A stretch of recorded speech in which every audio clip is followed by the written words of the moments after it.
saliendo ese narcoestado que está hoy por hoy en Venezuela, pensaría yo que las cosas para el 2026 en las elecciones en Colombia cambian y el Gustavo Petro que conocemos va a tener que, como lo vimos de Maduro, muy fuerte en algunas declaraciones y posteriormente muy apaciguado diciendo querido señor Donald Trump.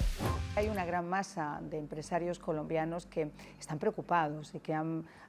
pedido que bajen un poco las aguas, el nivel de las aguas, y que haya la posibilidad de que los empresarios colombianos puedan seguir haciendo negocio de la misma forma que lo hacían con los Estados Unidos. Estimada Marian, queridos oyentes y seguidores de tu programa, un placer estar con ustedes hoy. Y bien, efectivamente, como mencionas, creo que estamos muchos empresarios preocupados de lo que puede venir, pero al mismo tiempo conocemos las retóricas del presidente Trump. Él habla fuerte, habla claro, pero al mismo tiempo tenemos personas como Marco Rubio que entienden perfectamente la connotación de nuestro mercado colombiano, que Colombia no es Gustavo Petro, que Gustavo Petro es el actual presidente, pero no representa los intereses de los colombianos en general. Y yo pensaría que eso es una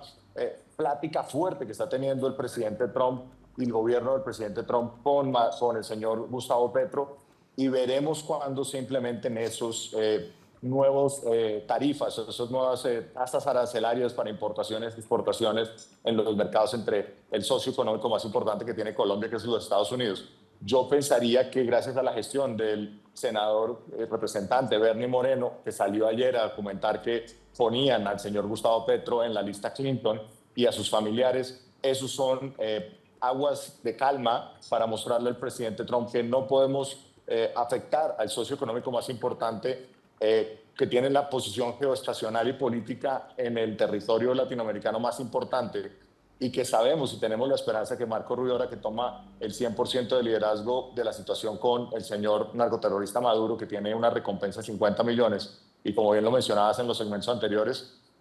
saliendo ese narcoestado que está hoy por hoy en Venezuela, pensaría yo que las cosas para el 2026 en las elecciones en Colombia cambian y el Gustavo Petro que conocemos va a tener que, como lo vimos de Maduro, muy fuerte en algunas declaraciones y posteriormente muy apaciguado diciendo querido señor Donald Trump. Bueno, sí, yo creo que a veces eso también depende del momento y la hora del día en el que se produzcan esos tweets y esos mensajes que le envía. Ahora quisiera hacerte una pregunta y se lo hacía Jaime también. Fíjate, estamos acostumbrados al populismo, a ese populismo de izquierda que vende, que de repente se agarra a cualquier cosa como un clavo ardiendo, sobre todo a las bases más bajas del país, y después hacen estragos. Nueva York está a punto de tener aquí, por ejemplo, un alcalde socialista que ya ha prometido lo que iba a hacer. Mi pregunta hacia ti como empresario es,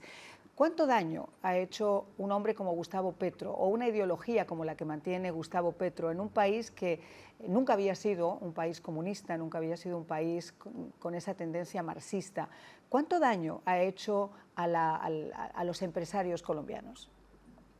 Ha debilitado muchísimo las instituciones colombianas. Desafortunadamente, esa es una retórica que no es solo de Colombia, la hemos visto a nivel globalista. Vemos que es una agenda que es globalista y que nos ha venido impactando también en Colombia hace muchos años. Tú sabes muy bien que hay un bufete de abogados desde España que viene fomentando eso en Latinoamérica, pero estamos viendo también que en Latinoamérica se mueve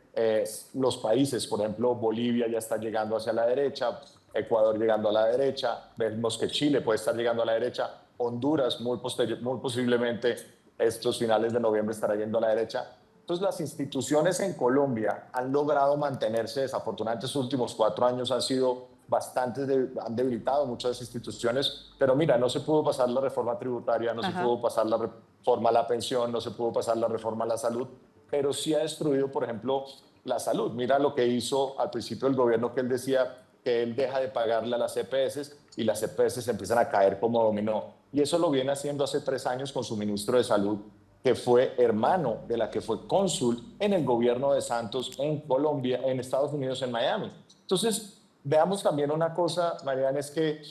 el señor Gustavo Petro tiene personas en su gabinete que tienen intereses, como hemos visto que hay algunos de sus ministros ya exiliados en Nicaragua, que van teniendo problemas de corrupción, pero las instituciones, me da mucha esperanza, que han logrado mantener al raya muchas de las cosas. Vemos las instituciones también en una segunda instancia absolviendo el caso del expresidente Álvaro Uribe Vélez, y yo pienso que nos queda un año de mantener esas instituciones y como le digo yo a los colombianos que siguen tu programa, lo más importante no solo presidencia, es Senado y Cámara en marzo del próximo año, porque ahí es donde está el bloque de contención de las políticas de estrago de la izquierda cuando están en la presidencia. Fíjate, no añadiría ni una coma al análisis, creo que el análisis ha sido brillante. Solamente me queda la parte de Venezuela, porque cuando él dice que lo que está ocurriendo en Venezuela es porque Estados Unidos no persigue las drogas, sino lo que está persiguiendo es invadir el país, quedarse con el país. A ver, ahí ya te das cuenta un poco de por dónde vamos. Y después contesta el otro que no es mejor. Y en estas cantinfladas le dice que son países siameses y que cuando Venezuela necesite la ayuda de Colombia, Colombia se la va a dar de la misma forma que si Colombia necesitaba la Venezuela, Venezuela se la va a dar. La pregunta es la del millón. ¿Hasta qué punto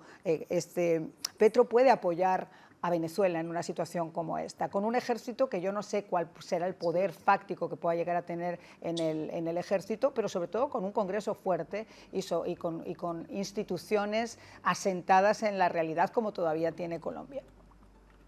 Creo que ahí hay un problema grande. Yo estuve en la milicia un tiempo, yo presté mi servicio militar en Colombia, conozco un poco la visión de los militares, sí, desde el gobierno Santos han sacado muchos militares y generales con mucha experiencia, pero yo creo que la operación que se debe estar armando para Venezuela no es una operación de invasión, es una operación en la que se le va a dar las herramientas al pueblo venezolano para entregar a Maduro. Yo pensaría, y sigo diciéndolo en el programa que tenemos, que antes de diciembre de estar saliendo Maduro, Sí. yo no veo a Colombia uniéndose en una guerra para defender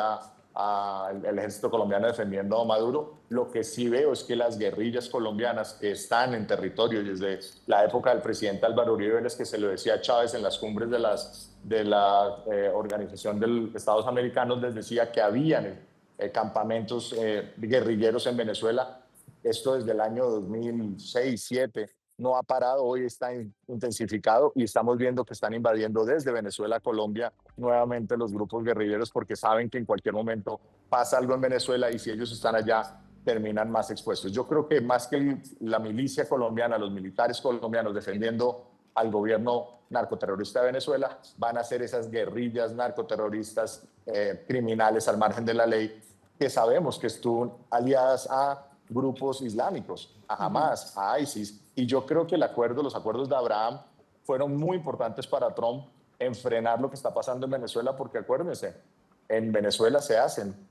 drones iraníes. Entonces yo creo que los acuerdos de Abraham en el Medio Oriente impactan la situación geopolítica nuestra acá en Latinoamérica y de ahí viene el tema de Venezuela. Yo creo que Petro debe estar muy asustado porque yo creo que debe tener un indictment abierto y un archivo grande.